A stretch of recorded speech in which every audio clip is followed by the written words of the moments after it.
detecting infringement. Hey everybody, I'm JD Houvener, owner, founder, and patent attorney here at Bold Patents Law Firm. This article here is talking about the 6 steps that you need to take once you get your patent granted. You've got to put on that police hat and police your own patents. The USPTO will not go look out and find infringers for you. That's your job. And so that is number 1. The first rule is to monitor the market. Either you hire an expert like us here at Bold or take care of it on your own. You do need to look. If you have patent rights and you've earned them through research, application drafting, and examiners said, yes, this is approved, you've worked your butt off, and that is worth a lot of money. You need to go protect it, and it starts with monitoring. So regularly track your competitors, new products, and market trends to do that. And if you're in the market, if you're selling products, it's going to be a no-brainer to look and see who else is competing with you, and are they, in fact, infringing on your patent claims. Step number 2 is to conduct patent searches. These should be part of your periodic process each year, perhaps. Look at new innovations, ways you can improve your own product so you can continue to stand out away from competitors.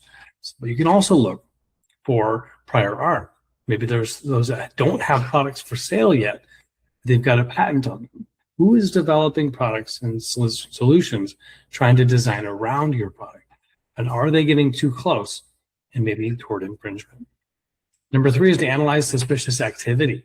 So maybe the products are being sold, imported, maybe multiple different suppliers and they're contributing to an infringement.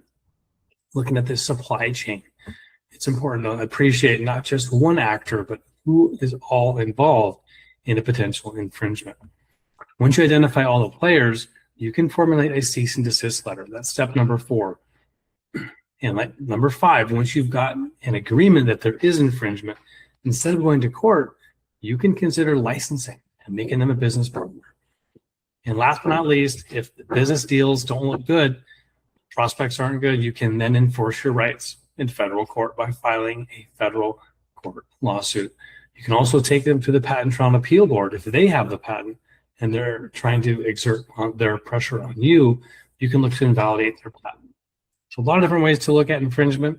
If you have any questions, please get hold of us and book a free discovery call today. I'm JD Houvener, wishing you a good one. Go big, go bold.